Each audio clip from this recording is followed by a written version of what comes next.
27 मई को महाराष्ट्र के काटोल स्थित नरखेड़ तहसील में एक दलित युवक ने आत्महत्या की थी। सोशल मीडिया के माध्यम से बताया जा रहा है कि मृतक युवक ने गैस एजेंसी का फोटो निकालने पर पंचायत समिति के सदस्य मिथिलेश उमरकर ने मृतक युवक अरविंद बंसोड को जातिवाचक गालियां दी तथा मारा, जिसके चलते मृतक युवक ने कीटनाशक दवा पीकर आत्महत्या की। इस घटना की पूरी जानकारी लेने के लिए विदर्भ ब्रेकिंग न्यूज टीवी की पूरी टीम पहुंची अरविंद बंसोड के निवास स्थान पर, जहां हमारी मुलाकात एडवोकेट सोनिया गजबिये से हुई। सर्वप्रथम मी सगळ्यांना जय भीम म्हणते।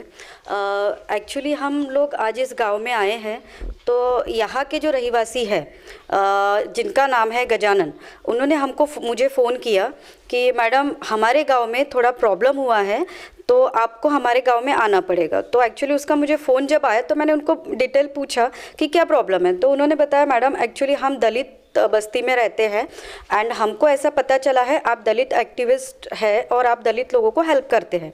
तो मैं बोली हाँ ठीक है, आपने बिल्कुल सही सुना है। तो उस वक्त उन्होंने मुझे बताया कि हमारे गांव में एक्चुअली ऐसा हुआ है, बोले अरविंद बंसोड नाम का मेरा फ्रेंड है, बोले अरविंद बंसोड नाम का ये जो लड़का है ये स्टूडेंट है बोले मैडम, और MPSC का प्रिपरेशन करता है बोले, प्लस हमारे गाँव में ये दलित एक्टिविस्ट है जो सोशल वर्क करता है लोगों के लिए और लोगों को हमेशा न्याय दिलाने के काम करता है। पर मैडम बोले आज बोले इसी की हत्या हो गई है, तो आज इसको कौन न्याय दिलाएगा।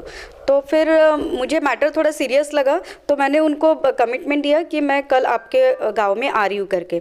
सो आज सुबह ही हमने गाड़ी निकाली और हम आज यहाँ पे 10 बजे गांव में पहुँचे। आज जब मैं गांव में पहुँची तो गजानन राउत से मेरी मुलाकात हुई। उन्होंने मुझे ये FIR की कॉपी दिखाई है जो मैंने अभी पढ़ी है एंड उन्होंने मुझे अभी यहाँ पे ओरली भी बताया है कि मैडम बोले 27 तारीख को अरविंद बंसोड 27 तारीख को इसने सुसाइड किया है बोले, और वो भी प्रत्यक्षदर्शी जो जगह है वहाँ पे मैं उनके साथ में था बोले, और वहाँ पर साथ में होने के बावजूद मुझे सारी चीज़ें पता है इसलिए मैं आपको बता सकता हूँ बोले, लेकिन उसके बावजूद भी बोले पुलिस वालों ने मेरा स्टेटमेंट नहीं लिया है बोले। तो मैंने जब उनसे स्टार्टिंग से पूछा तो मुझे ऐसा पता चला कि ये जो गजानन राउत है ये अपने अरविंद बंसोड के साथ में वहाँ पे मौजूद थे। प्रॉब्लम कैसा हुआ है कि अरविंद ने वो पॉइजन पिया है या उसे पिलाया गया है, इसमें अभी तक कोई भी क्लियरिटी नहीं है। गजानन का ऐसा कहना है कि हो सकता है शायद उसको पिलाया गया हो, क्योंकि उस वक्त 2 मिनट के पीरियड में वो वहाँ पर नहीं था, वो पेट्रोल पंप पे गया था। तो उसके आने के बाद में वो वहाँ पे गैस एजेंसी के सामने मरा पड़ा हुआ था। अब वो मरा पड़ा हुआ था या बेहोश था, तो जब उसको हॉस्पिटल लेके गए तब उसने 2 दिन सर्वाइव किया, इसका मतलब वो जिंदा था उस वक्त में। लेकिन जब वो वहाँ पे गिरा पड़ा था बेहोश, तो ये जो आरोपी है ये आरोपी इनको अपने साथ में लेके गए। गजानन ने कहा भी उनको कि मैं भी आपके साथ में चलता हूँ, तो आरोपियों ने उनको स्ट्रेट फॉरवर्डली नहीं कहा। तो उनको नहीं बोलने के पीछे उनका क्या उद्देश्य था? इसके पहले भी इन दोनों के बीच में झगड़े हो चुके हैं और उसने वहाँ पे उसको जातिवाचक गालियाँ दी। अब जातिवाचक गालियाँ देने का मतलब क्या हो सकता है? आपको उसको बचपन से ही आपके उसके साथ में राइवलरी चल रही है इस गांव में, और ये गांव है सिर्फ 15-20 लोगों का, और 15-20 लोगों के गांव में सिर्फ यहाँ पे दलित लोग रहते हैं, और वो जो आरोपी है वो पंचायत समिति का सदस्य है और वो है कुनबी। तो अभी मुझे यहाँ पर आने के बाद पता चला कि मैडम वो लड़का जो है बोले हमको हमेशा ही जातिवाचक गालियाँ देता था बोले। तो अब इससे हमारी ये बात तो क्लियर हो जाती है कि उसको पर्सनली उसके साथ में राइवलरी थी, प्लस ये सोशल एक्टिविस्ट था। तो ये सोशल एक्टिविस्ट होने की वजह से ये पूरे गांव में फेमस था। उसको दूसरा प्रॉब्लम ये भी था कि तू क्या दलितों का नेता बन रहा है क्या, यानी उसका राइवलरी कैसे, वो पंचायत समिति का सदस्य होने की वजह से वो भी सोशल एक्टिविस्ट था, और ये दलितों का नेता होने की वजह से ये भी सोशल एक्टिविस्ट हो गया। दोनों का भी राइवलरी वहां से स्टार्ट हुआ। और अब जब मुझे पता चला है यहाँ पर आके, जब इन्होंने 27 तारीख को जब घटना हुई तो गजानन ने 27 तारीख को ही पुलिस स्टेशन में जाके कंप्लेंट दी। लेकिन गजानन ने जिस तरीके से मुझे बताया है कि पुलिस वालों ने उनकी कंप्लेंट नहीं ली। अब यहाँ पे पहला मुद्दा ये उठता है कि उन्होंने उसकी कंप्लेंट क्यों नहीं ली। वो उनको स्ट्रेट फॉरवर्डली बोलते हैं पुलिस पर्सन उनको कि मरा तो नहीं है ना, मरने के बाद देखेंगे। यानी पुलिस वाले भी यहाँ पर क्या जातिवाचक यानी जात भेद कर रहे हैं क्या? पुलिसों का काम है कि आप स्ट्रेट फॉरवर्ड काम करो, आपने जात भेद इन सब चीज़ों में ध्यान नहीं देना चाहिए। जब आपके पास में कोई पर्सन आया है कंप्लेंट देने के लिए, आपने कंप्लेंट क्यों नहीं ली? चलो कंप्लेंट ली आपने, कब ली? 29 तारीख को जब वो पर्सन मरा, और वो भी गांव के जब 5-6 लोग वहाँ पर गए तब आपने लिया। उसमें भी जब आरोपी के ऊपर ये आरोप लगा है कि उसने उसको मारने की कोशिश की थी, तो आपने उसके ऊपर 302 दाखिल क्यों नहीं किया? और 302 दाखिल तो नहीं किया आपने एट्रोसिटी एक्ट क्यों नहीं दाखिल किया? जब क्लियर कट वो बता रहा है कि इसने हमें मारा है, जातिवाचक गालियाँ दी है, तो आपने उसके ऊपर एट्रोसिटी एक्ट दाखिल करना चाहिए। आपने वो भी दाखिल नहीं किया।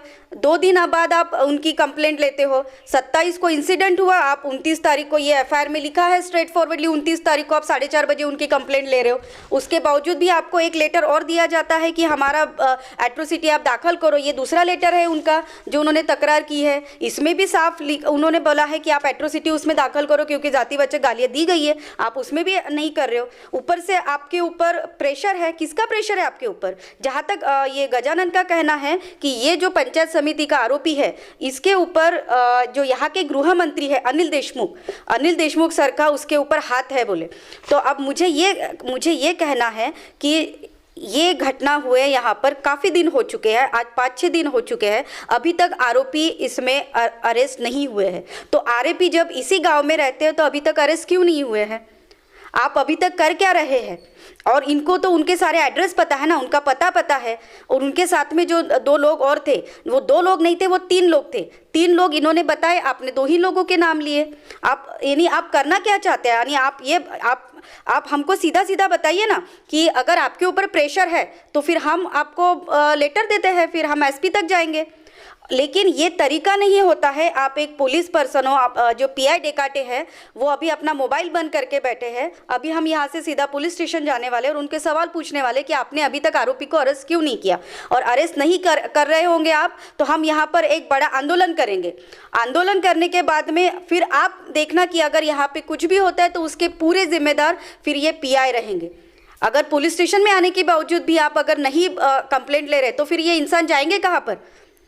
इंसान अगर आपके पास आते हैं तो आपने उनको न्याय देना चाहिए। हमारा संविधान कहता है, न्याय की बात करता है, स्वतंत्र, समता, बंधुता, न्याय। फिर कहाँ गए ये न्याय? आप अगर न्यायपालिका में आने के बावजूद, आपके पुलिस स्टेशन में आने के बावजूद आप न्याय नहीं दे रहे हैं, तो मेरा यही कहना है कि मैं यहाँ के जो गृह मंत्री है अनिल देशमुख जी, मैं उनका सबसे पहले तो जाहिर निषेध करूंगी कि जब उन्होंने पेपर में इतनी बड़ी न्यूज़ आई है तो उन्होंने यहाँ पर आना चाहिए था, इनसे पूछताछ करनी चाहिए थी। आप क्यों नहीं आए? उल्टा आप आरोपियों को सपोर्ट कर रहे हो। वहाँ पर बैठ के आपने आरोपियों को सपोर्ट किया, इसका मैं जाहिर निषेध करती हूँ। और ये जो लोग हैं, अभी मैं इनके साथ में मिलकर पुलिस स्टेशन जा रही हूँ और पुलिस स्टेशन में जाके मैं पुलिस वालों से पूछूंगी आपने इनको अभी तक अरेस्ट क्यों नहीं किया करके। मृतक युवक अरविंद बंसोड़ के दोस्त गजानन राउत से हमारी बातचीत हुई, जो घटना के समय मृतक युवक के साथ में थे। आइए उनसे जानते हैं पूरा वाक्य। ही घटना 27 तारखेची आहे। मी आणि मृतक अरविंद बनसोड इथूनच 5-6 किलोमीटर अंतरावर थडी पवनी इथे ATMमधून पैसे काढण्याकरता गेलो। कामात काम म्हणून HP गॅस एजन्सीचा नंबर घ्यायचा बुकिंगसाठी, याकरता आम्ही त्याच्या बोर्डाचा फोटो घेतला। त्या बोर्डाचा फोटो घेतला तर मग त्याच्याच एजन्सीमधला पोरगा आला आणि माझा मोबाईल हिसकावला। तर मग आम्ही मोबाईल मागण्याकरता त्या एजन्सीमध्ये गेलो। त्याच्या एजन्सीमध्ये गेलो तर तो आरोपी मयूर उमरकर तो पण तिथेच बसून होता। तो म्हणे कोण आहे म्हणे हा? तर म्हणे मी अरविंद बनसोड आहे म्हणे। तर अच्छा, तू अरविंद बनसोड आहे का म्हणे?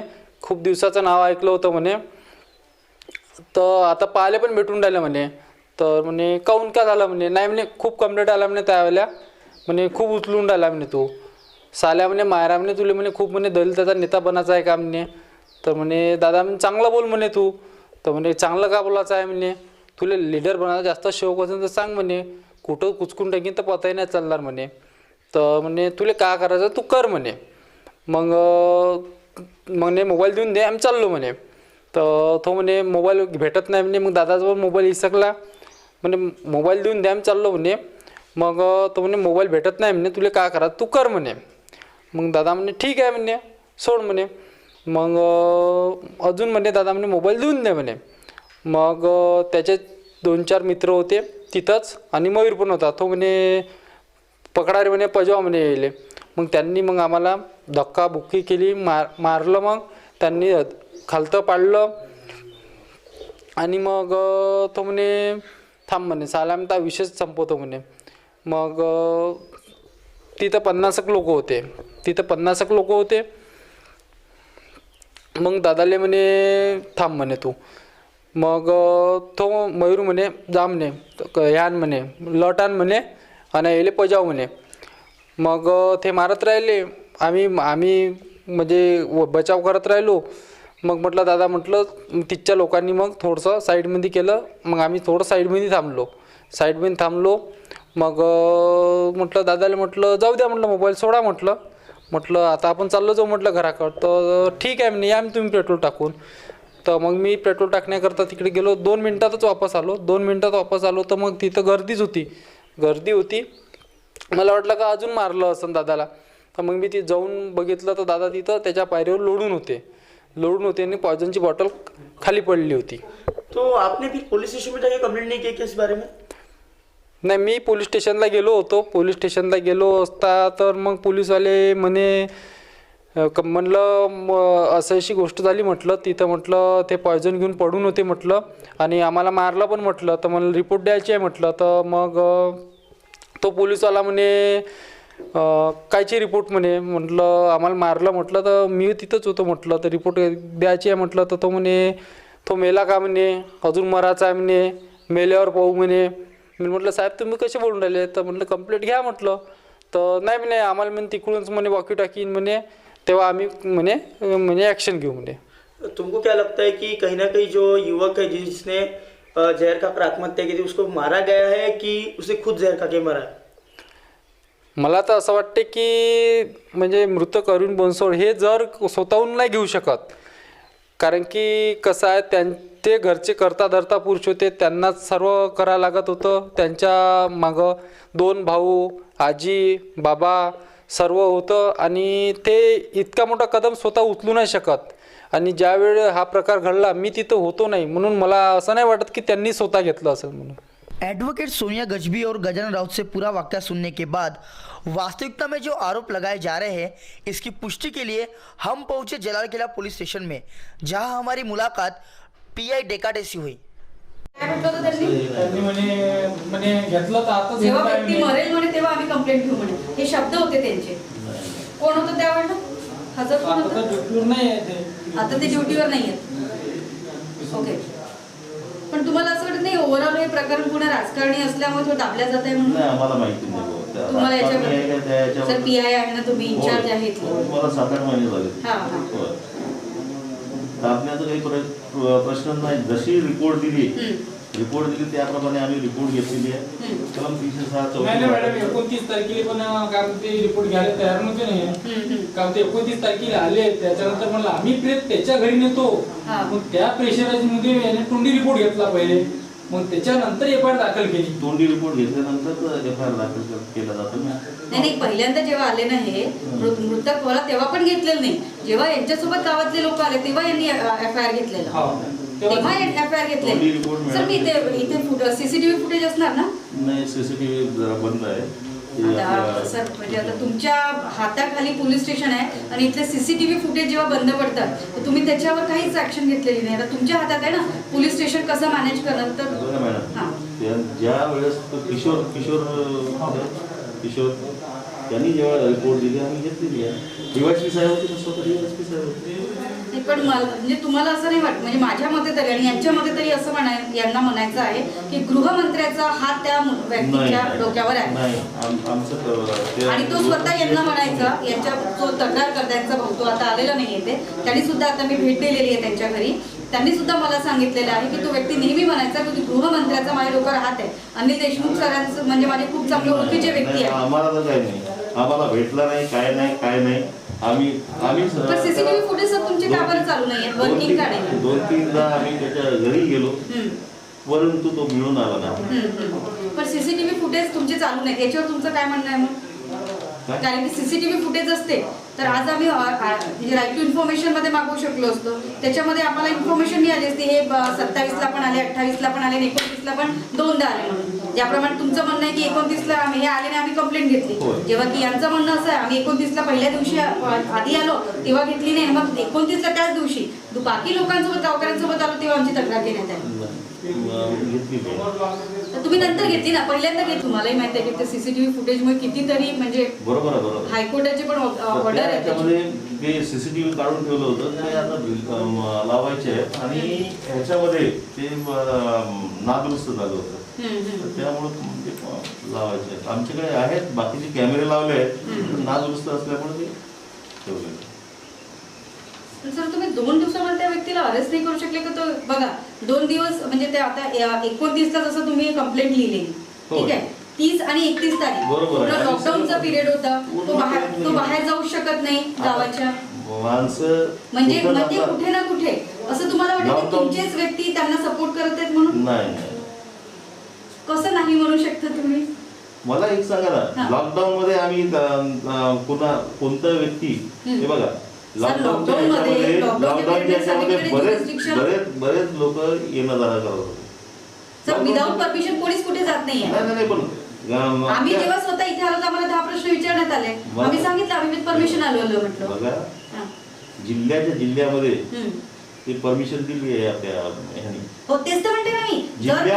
जिल्ह्यामध्ये फिरायला परमिशन दिली आता 1 तारखेपासून हा. पण नाही त्याची- एक हा. तारखेपासून नाही त्याच्या पूर्वीपासून नाही सर परमिशन लागते आहे. लॉकडाऊनचं जे आहे हम्म. जिल्ह्यामध्ये परमिशन देतात. अच्छा जिल्ह्याला मध्ये तुम्ही परमिशन दिलेली आहे. परमिशन आम्ही नाही दिली नाही SDM साहेबांनी दिली. तर त्यांनी परमिशन घेतली तिथे जाऊन असं मला तुमचं नाही म्हणणं आहे. माहिती मला नाही माहिती हा, हा. तो आता तो कुठं जायचं त्याच्यावर गुन्हा दाखल झाला त्याला माहीत झालं तो कुठे मुवमेंट केला असेल आता आम्हाला माहिती नाही आम्ही पण तर सर असं त्यांच्या नाही घरी म्हटलं गेलेलो तुमच्या आहे. इन्व्हेस्टिगेशन मध्ये कुठेतरी डील होती नाही. तर तुमची इन्व्हेस्टिगेशन जर एकदम स्ट्रिक्ट असती म्हणजे कुणाचा मरण्याचा प्रश्न आहे सर हो, एखादी हो. व्यक्ती जेव्हा मरतो आहे बरोबर आहे. त्याच्या पूर्ण फॅमिलीवर काय बीतत असणार याची तुम्हाला जाणीव आहे का म्हणजे त्याची ती मनस्था कशी झाली असेल की त्याने ते जीव म्हणजे ते पॉइझन पिलेलं म्हणजे त्याला किती मारहाण झाली असेल किती जातीवाचक शिव्या गेल्या होत्या त्याच्यामुळे त्याने ते पॉइझन ते घेतलेलं आमच्या तपासाचं भाग आहे ना आणि सर तुम्ही तपासाचं. 306 आणि 34 दाखल केले तुम्ही हो. अजून अॅट्रॉसिटी दाखल नाही केले त्याच्यावर काय म्हणणं आहे तुमचं? नाही त्या ह्याच्यामध्ये जे दिलं आहे आम्हाला ह्याच्यामध्ये सर हा FIR प्रत्यक्षदर्शी आहे तिथला बरोबर आहे हा. फक्त त्यांचं स्टेटमेंट घेतलेलं आहे आम्ही. तर मग तुम्ही त्याच्या घरी मग- जाऊन स्टेटमेंट मग तुम्ही घेतलं atrocity त्या काय ह्याच्यामध्ये नाहीच आहे ना त्या ह्याच्यामध्ये त्यांनी आपल्या स्टेटमेंट मध्ये नाही, सांगितलेलं नाही. आहे तू बोलला होता नाही काहीच सर तो नाही. आता आमोरा समोरचं दोघेही आहे आमच्या- हा हे बघा, प्रत्यक्षदर्शी आहे काहीच सांगितलेलं नाही हम्म. त्याच्या भावाच्या ह्याच्यामध्ये काही सांगितलं नाही हम्म. आम्ही त्यांच्या ह्याच्या प्रमाणे बयान घेतलेलं आहे आता अच्छा तर आता त्याचं म्हणणं आहे की अॅट्रॉसिटी बद्दल आम्ही सांगितलेलं आहे तुम्ही म्हणता आम्ही अॅट्रॉसिटी बद्दल नाही त्यांनी सांगितलेलं तर याच्या स्टेटमेंट त्याचं स्टेटमेंट घेतलेलं आहे तर त्याचं स्टेटमेंट आहे का आपल्याकडे आता होय त्याचं कारण की हा बोलला मी साईन केलेलंच नाहीये तर तुम्ही साईन मला सांगा साईन सर तुम्ही स्टेटमेंट ओरली घेतलाय की तुम्ही लिहून घेतलंय लिहून त्याच्याकडे घेतलंय ना मग त्याची साईन असणार साईन काही आवश्यकता नाही सर कसं मला सर गुन्ह्याच्या ह्याच्यामध्ये कसं साईन असतं सर जेव्हा कोणी पण तुम्ही कुणाचं पण स्टेटमेंट 162 प्रमाणे CRPC 162 प्रमाणे हा जे गुन्ह्याच्या ह्याच्यामध्ये स्टेटमेंट घेतात त्याच्यावर साईनची तर तुमचं आवश्यकता नसते. स्टेटमेंट नाही, रेकॉर्ड पण बाबाची साईन घेतली ना मॅडम, बाबाची स्टेटमेंट रेकॉर्ड होत आहे हो. बरं की जेव्हा तुम्ही कुणाचं स्टेटमेंट घेता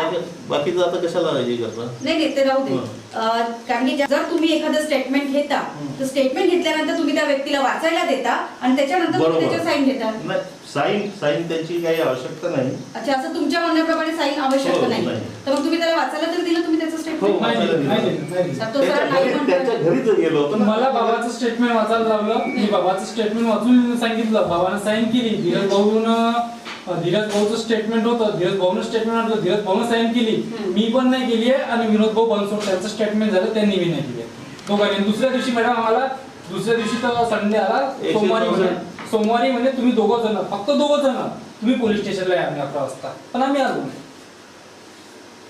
सर असं वाटत नाही तुम्हाला कुठेतरी तुम्ही प्रकरण वेगळ्या नाही, दिशेने घेऊन चाललाय नाही, म्हणून? नाही. 164 बयानासाठी बोलवलं होतं त्याला कोर्टाच्या ह्याच्यासाठी ते आलेच नाही सर जेव्हा तुम्ही त्यांच्या म्हणण्याप्रमाणे तुम्ही त्यांचं कोर्टात त्यांना बोलले बोलवलं होतं, कोर्टात बोलवलं होतं? हो, कोर्टासाठी बोलवलं होतं म्हटलंच नाही ना कोर्टासाठी या हे बघा सोमवारच्या दिवशी सर तुम्ही कोर्टात सूचनापत्र दिलेलं त्यांना सूचनापत्र त्याला तोंडी सांगितलं होतं ना सर तुम्ही PI आहे सर तुम्ही तोंडी कसे सांगू शकता नाही तोंडी सांगितलं याच्यासाठी हा. की आता आम्ही देतो ना आपला पुन्हा किती तयार झालेलं आहे ते झालं आता 1 मिनिटाचा ना तयार झालेलं असेल तर थोडं बघून घे जाऊन ते तयार झालेलं आहे तर बघ बरं थोडं जाऊन हे म्हणत होते का म्हणजे मी कंप्लेंट घेतो पण ओसी नाही देत अच्छा हे सर म्हणे हे सर म्हणे का तुम्ही म्हणे डायरेक्ट म्हणे पी एस आय वाशी बोला म्हणे, हे सर म्हणे. तर साहेब तुम्ही आता करते आहे हं? हे सर कालचं आहे आणि काल आजच हे करत आहे. आता एवढ्या लवकर टाईप थोडं आहे. तर मग सर जेव्हा तुम्हाला यांना बोलवायचं होतं कोर्टामध्ये स्टेटमेंट करण्याकरता, मग सरळ सूचनापत्र देऊन बोलायचं असं नवरली बोलण्याचं काय होतं? बरोबर आहे. तोंडी आम्ही म्हणजे तुम्हाला स्वतःला माहिती आहे मॅटर खूप सेन्सिटिव्ह आहे. बऱ्याच लोकांना तोंडी आम्ही सूचना देतो आणि ती येतात. पण सर खरंच आणि मला सांगा, कोर्टामध्ये सूचनापत्र आपण का देतो? कोर्टामध्ये काय बनवतोच का बरं? की तोंडी द्यायची आपल्याला गरज नाही पडली. आपल्या म्हणजे तुमच्याच याच्यासाठी बरं आहे बरं ते चांगले करीतात की बरोबर. सूचनापत्र दिले की आपण फ्री राहतो, तरी सुद्धा तुम्ही टाळाटाळ केली नाही त्याच्यामध्ये. नाही नाही त्या दिवशीच सांगितलं होतं. सर मला सांगा, तुम्ही स्टेटमेंट घेता तर तुम्ही कधीच व्यक्तीला वाचायला देत मला नाही का? दिलंच नाही मॅडम वाचायला. वाचायला देतो आम्ही, सगळं हे करतो. किंवा वाचायला- बघा, तो शिकलेला व्यक्ती आहे तर तुम्हाला त्याला वाचायला द्यायला पाहिजे बरोबर, होतं. बरोबर. है ना? त्या- पण तरी तुम्ही दिलेलं नाही. मॅडम, अनपढ व्यक्ती असतात आपण ठीक आहे, आपण काय फक्त त्याला बाकीच्यांचे वाचून सुद्धा दाखवू. त्यांनी नाही, फक्त वाचायला बाबाचं वाचून दाखवलं मी. हा. बाबा त्या सरांनी स्टेटमेंट दिलं, या सरांकडे दिलं, या सरांनी वाचलं, हातात ठेवलं, त्या सरांनी डायरेक्ट धरलं, फाईट म्हणून लावलं. मला दिलं नाही. नाही, सगळे वाचायला दिले होते. नाही दिलं. दुसरं महत्वाचं म्हणजे आम्ही काही पोलीस स्टेशन मध्ये आलो नव्हतो, तुमच्या घरी येऊन स्टेटमेंट बरोबर. तर सर ते स्टेटमेंट तुम्ही घरी येऊन घेणारच ना सर, असं काही नाही. पण तुम्ही त्या व्यक्तीचं प्रॉपर स्टेटमेंट नाही घेतलं. तुम्ही सगळ्यात मेन म्हणजे त्याला वाचायला दिलेलं नाही. नाही. म्हणजे कुठे ना कुठे सगळं तुम्ही वाचायला काहीतरी गोष्ट दिलं. लपवण्याचा प्रयत्न केलेला. वाचायला दिले मॅडम. तो सरळ सर स्वतः तोंडावर म्हणतो की वाचायला नाही दिलेलं आहे. चुकीचं सांगत आहे. नाही प्रकरण सर तुम्ही दुसरीकडे घेऊन चाललेलं नाही. आहे आणि तुम्ही त्या आरोपीला वाचवण्याचा नाही प्रयत्न नाही करताय. नाही नाही त्या ह्याच्यामध्ये हे या गोष्टीवरून सिद्ध होतं की लॉकडाऊनच्या पिरियडमध्ये 2 दिवसात तुम्ही त्याला अरेस्ट करू शकले नाही आणि तुम्ही त्याला वेळ दिलेला की तू अँटिसिपेटरी बेल घेऊन ये, आणि म्हणून त्याची अँटिसिपेटरी बेल झालेली. सर मॅटर खूप सेन्सिटिव्ह आहे सर. एका व्यक्तीचा जीव गेलेला आहे. मॅडम आम्ही ते आज जर माझा भाऊ गेला असता किंवा तुमचा भाऊ गेला असता तर किती वाईट बरोबर वाटलं आहे. असतं मला आपल्याला. ते वाटतं हा. 29 तारखेला ह्यांनी बहुतेक त्यांना सांगितलं होतं 29 तारखेला FIR दाखवू नका कुणाला. मी सांगितलं होतं त्या याच्यामध्ये FIR दाखवू नका. यांनी बऱ्याच लोकांना FIR दाखवलं आणि बहुतेक माझ्यामध्ये ते FIR ती फ्लॅग झाली असेल असं मला सर वाटतं. दाखवण्यामध्ये काहीच प्रॉब्लेम नाहीये ना. कुछ ही दिन पहले जो घटना घटी थी जलालखेड़ा में, वहाँ के जो युवक था उसने जहर खा के आत्महत्या की थी. उस आत्महत्या करने का कारण क्या था, यहाँ पर हम जलालखेड़ा के पुलिस स्टेशन में हैं और क्या वहाँ पे हुआ, पुलिस स्टेशन में PI के साथ क्या बातचीत हुई, हम यहाँ पर जानेंगे. हमारे साथ यहाँ पर सोनिया गजबी है एडवोकेट, उनसे जानेंगे कि क्या हुआ एक्चुअली. सोनिया जी, मुझे ये बताइए कि आप पुलिस स्टेशन में गए, जलालखेड़ा पुलिस स्टेशन में PI जी के साथ बातचीत हुई, क्या बोले उन्होंने आपको? पहले तो मैं सबको जय भीम करूँगी.